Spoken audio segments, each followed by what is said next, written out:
What's up guys, it is Chris back with another watch video. Today we're doing part 2 of our group lume comparison.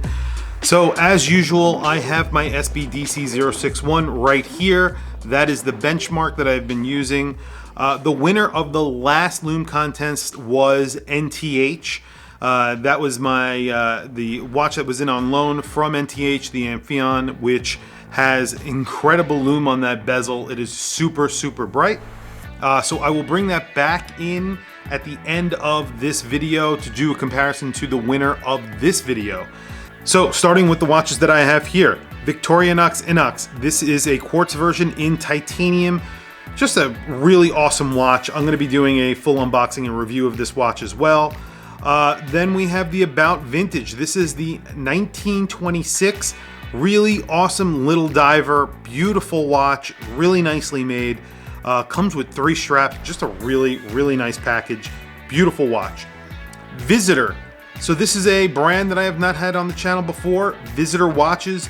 This is the Linden, a very interesting watch. More of a dress watch, but this watch has a lot of lume on it. Very cool watch. 9000 series Miyota movement. Very excited about that. A watch I'm really excited about is this one right here, the Bertucci. Now this is a field watch, and let me tell you, they have paid attention to every detail on this watch. It's a 44mm watch, but this watch gets tritium and superluminova. It's a really robust, really tough watch, and I'm excited to see the lume on it. I'm sure that the tritium tubes, usually tritium tubes are more useful for very low light situations. However, they last very long, and your lume doesn't, you know, when the lume actually runs out of power at night, you eventually can't see your watch, so that's when the tritium tubes actually are useful. Hemel. This is the Stratus. This gets a lume bezel as well, lumed dial, indices, and hands. So a lot of lume on this watch. This is definitely a contender for the winner of this contest. And then Pantor. Pantor is a brand that is located in Asia. They make some really cool, very affordable watches. So this watch, I believe, comes in at around $200 or $250. It's a very nice 200-meter dive watch, rotating bezel. It's a very robust tool watch, and it has giant lume plops on it for indices, and I'm sure that this has a lot of lume on it. I'm excited to see that one. I don't think the bezel is lume though. And then we have Nove. This is the Trident. So this is more of a fashion diver. It's a functioning diving watch with 200 meters water resistance. However, nothing else is really lumed except for the hands, and it does have black lume on it. So I was surprised. It actually does have pretty good lume, but I don't think it's going to really compete that well with the watches that are on this table. So really quickly, I'm going to shut off the lights, and then we're going to take a look at which is the winner. And what I do is I will pull out the watch that initially is the brightest, and then we will compare to that watch every other watch on the table, and we will choose a winner. Then I will bring back the NTH. I will charge lume on that so we can see how the winner from this lume comparison compares to the previous. Okay, so right off the bat, the Hemel, as I thought, because of all the lume, and they lume every minute of the minute track, and on the bezel, every minute hash gets lume on it. So there is a ton of lume on this watch. I'm gonna put that aside right off the bat because I think that one is definitely a contender. Obviously, the SBDC061 is extremely bright. Nove, really, like I said, not much lume here, just the hands. So I'm gonna put this one aside. It's nice that it gets lume, but they should try and put a little bit more lume, probably on the indices. I don't think they could lume the bezel, but either way, it's a pretty cool watch. Thinnest dive watch out there. It's a quartz, but it is very cool. Otherwise, I would say the About Vintage and the Victorinox aren't that bright.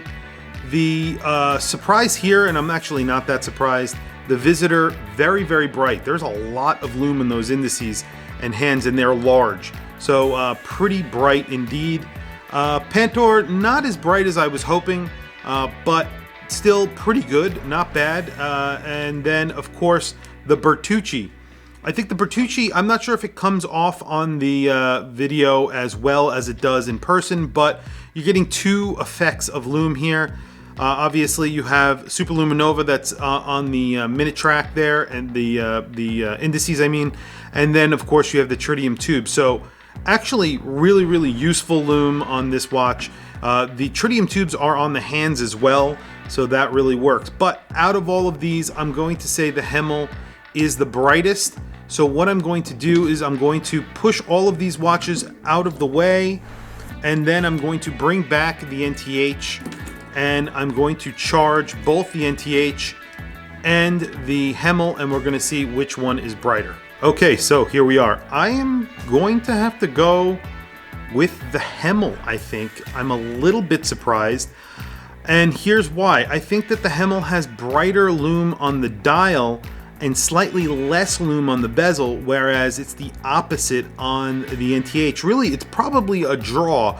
They're probably equal in lume, but I would say the useful lume here is on the bezel. You have the numbers. There's not just indices of plops of lume.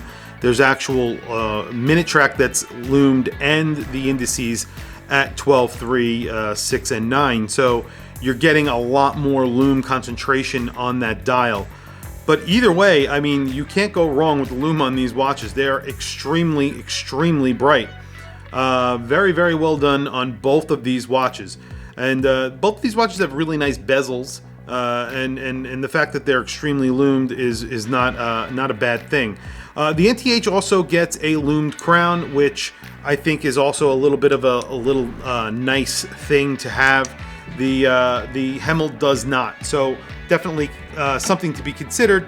Not entirely useful, but it is a nice little party trick, I guess. I like to call it a party trick, but it's a nice little thing to have a lume crown. It's fun.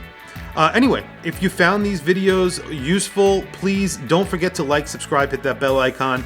Tell me what you think about these watches in the comments below. Tell me about a watch that has better lume than one of these watches. I think they're pretty damn bright.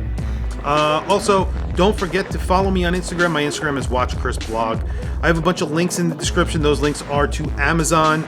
Those links are to watches. If you buy anything, you don't have to buy those watches. If you buy anything using those links, it goes to supporting the channel, and I very much appreciate it. It doesn't cost you anything extra, and it doesn't bother your Prime benefits. So if you can use those links, it's super helpful. Anyway, thank you for logging on, and I will catch you guys in the next video.